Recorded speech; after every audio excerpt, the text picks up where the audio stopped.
जी नाजरीन, जैसे आपको पता कि पूरे कराची में एक वबाल जान फैला हुआ है और पूरे मुल्क में भी है। और खासतौर पर मैं कराची की बात करना चाहूंगा कि कराची में धांधली किस तरह की हुई और कैसी हुई, और फॉर्म 45 का किस तरह का एक मसला है। तो फॉर्म 45 का पहले स्टार्ट करते हैं कि किस तरह के उस पर मसाइल हुए और किस तरह उस पर रैंकिंग होने शुरू हुई है। दूसरी चीज मैं आपको बताते चलूं कि मैंने पूरे कराची का सर्वे किया है कि कौन सी पार्टी कौन से हल्के में ज्यादा मजबूत है और कौन से कैंडिडेट यहां से जीत सकते हैं या कौन सी पार्टी यहां से जीत सकती है। तो सबसे पहले मैं बताऊं कि मैंने सर्वे जब शुरू किया, एन 131, 32, एन 231, एन 232 और 33 के मैंने सर्वे किए, N 234, N 235, N 236, N 237, N 238 मेरे आबाई हलका है जिसमें मैं बैठा हुआ हूं और जिसमें मेरा घर है, एन 239, एन 240, 41, 42, 43, 44, 45, 48 तक मैंने सर्वे किया था। यहां पर कराची के अंदर ये मौजूद थे। तो सबसे ज्यादा पॉपुलर पार्टी और पॉपुलर जमात जिसे कहा जा सकता है वो पाकिस्तान तहरीक इंसाफ थे। पाकिस्तान तहरीक इंसाफ के सपोर्टर बेइंतहा थे। मैंने अपनी 34 साल जिंदगी में ऐसे इलेक्शन कभी नहीं देखा था कि इतने ज्यादा तादाद में लोगों को निकले हो और वोट कास्ट करने के लिए, मर्द इतने सारे, खवातीन इतनी सारी। मेरे आबाई इलाका पीआईबी गौसिया कॉलोनी के अंदर कम बेश 8 बजे तक पोलिंग चलती रही, क्योंकि पोलिंग स्टेशन के अंदर आयाते में अगर लोग चले जाते फिर उन सबको वोट कास्ट करने का हक होता है। तो 5 बजे से पहले लोग चले गए थे। कोई सैकड़ों की तादाद में लोग अंदर चले गए थे वोट कास्ट करने के लिए। तो वो 8 बजे तक जारी रहा। फॉर्म 45 मेरे पास मौजूद है पीआईबी ओसिया कॉलोनी के कि पाकिस्तान तहरीक इंसाफ एन 238 में टॉप पर थी। सेकंड पोजीशन पर सेकंड राज पार्टी अगर बन रही थी जमात इस्लामी बन रही, और थर्ड पोजीशन बन रही तो एमक्यूएम की यहां से बन रही थी। तो उसके बाद जीत भी रही। आप सबने देखा होगा, अपने न्यूज चैनल पे आपने देखा होगा और सोशल मीडिया के जरिए से आपको पता चला कि अलीम आदिल शेख साहब जीत चुका था अपना हलका, और बल्कि अनाउंस भी 62,200 समथिंग ऐसे वोट थे और एमक्यूएम के 38,000 थे वोट जब ये रिजल्ट अनाउंस हुआ, सेकंड पोजीशन पे आ गई थी। तो रातों रात कल रात को क्या सीन हुआ, कैसे हुआ, कुछ नहीं पता चला। 62,000 वाला हार गया और 38,000 वाला जीत गया। एक नई मंतक हुई। पाकिस्तान की आवाम और कराची की आवाम पहली मरतबा भरपूर तरीके के साथ लोग निकले और अपना वोट कास्ट किया। उन लोगों ने जुल्म के खिलाफ एक वोट के जरिए से उन लोगों ने एक निजाम को बदलने की कोशिश की, और जो लोग अब इसको बदलने की कोशिश कर रहे हैं, बदल रहे हैं, इन रिजल्टों को बदल रहे हैं, जो कर रहे हैं, ये पाकिस्तान की आवाम की तजलील हो रही है और कराची की आवाम की तजलील हो रही है। जो लोग ये समझते हैं कि ये हम पाकिस्तान में इस्तेकाम लेकर आ जाएंगे, तो इससे इस्तेकाम कभी भी नहीं आएगा। मेरे ख्याल और मेरे नॉलेज के मुताबिक कराची की सबसे ज्यादा मकबूल पार्टी अगर हल्का फिर देखा जाए तो एन 234 फहीम खान का हल्का था, जिसमें गया तो चारों तरफ ही पीटीआई पीटीआई। हर कैंडिडेट, मेरे यूट्यूब चैनल पे भी ये मौजूद है, मेरी वीडियो आप देख भी सकते हो। एन 234 हर एनए का मैंने रिजल्ट बनाया हुआ है, तो आप देख लो। फहीम खान का इतना टॉप का हल्का था, फहीम खान को भी हरवाया है, और हैरत की बात है कि वहां से एमक्यूएम को जितवाया। फिर एन 237 की मैं बात करना चाहूंगा कि एन 237 में भी पाकिस्तान तहरीक इंसाफ की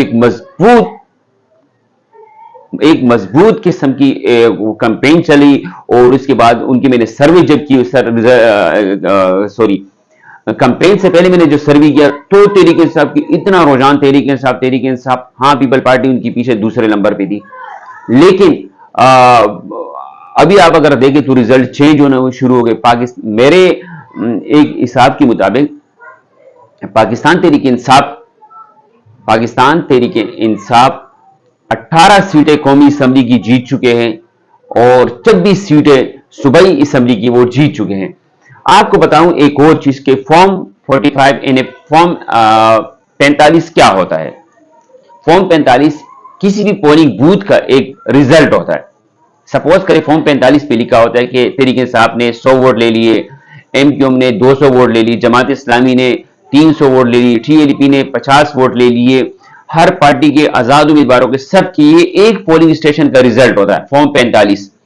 तो हर पोलिंग स्टेशन के अपने अपने रिजल्ट होते हैं, जितने बूथ, हर बूथ का अपना अपना फॉर्म 45 होता है। ठीक है जी। पूर्व हर बूथ का वो होता है, फिर इन सबको कलेक्ट करके जमा किया जाता है कि मिसाल के तो कि 22 पोलिंग स्टेशन थे, 200 थे, 300 पोलिंग स्टेशन का रिजल्ट कंपाइल करके फिर एक एनए का रिजल्ट बनता है और एक सूबाई असेंबली का रिजल्ट बनता है।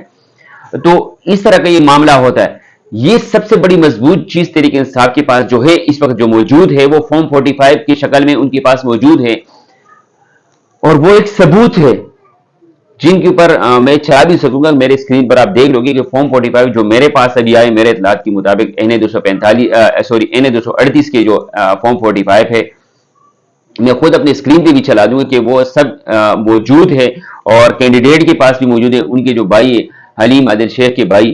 तो करीम आदिल भी यही कह रहा था कि हम इसको कोर्ट में चैलेंज करेंगे।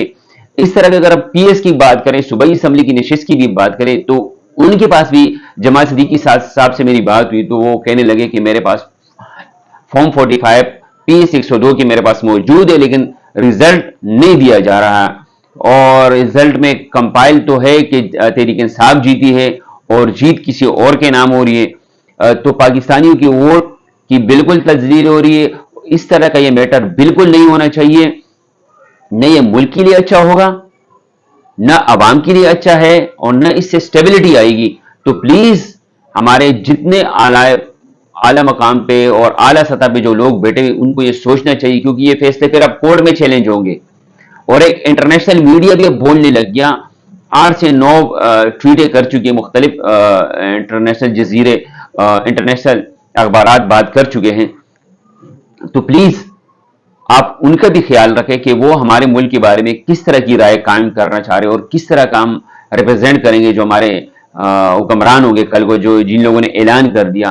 मियां नवाज शरीफ को शर्म आनी चाहिए। एक बुज़दिल किस्म का एक लीडर मैं इसको आज मान गया हूं कि एक बुज़दिल किस्म का।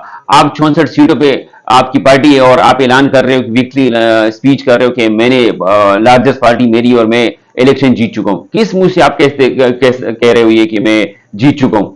सिंगल लार्जेस्ट पार्टी तो पाकिस्तान तहरीक इंसाफ के आजाद उम्मीदवार है। आपको ही पता कि उनकी जब पार्टी के बल्ले छीनने के बाद तो सारे वो आजाद हो गए। आपको ही पता कि सबसे ज्यादा पाकिस्तान तहरीक इंसाफ के जीते हैं वोट, और सबसे ज्यादा वोट भी पाकिस्तान तहरीक इंसाफ को पड़ा है। लाखों की लीड को आप, हजारों की लीड को आप माइनस कर रहे हो। ये कौन सी इंसाफ की बात है?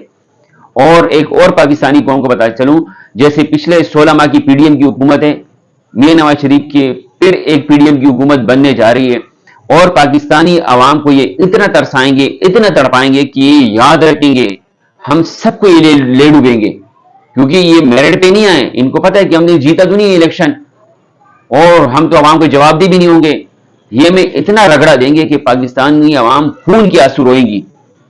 ये कोई किसी का भला नहीं कर सकती, क्योंकि मेरिट पे आए नहीं, और इनसे इतनी गलतियां होंगी, इतनी कोताहियां करेंगे कि पाकिस्तान कभी अफोर्ड नहीं कर सकेगा।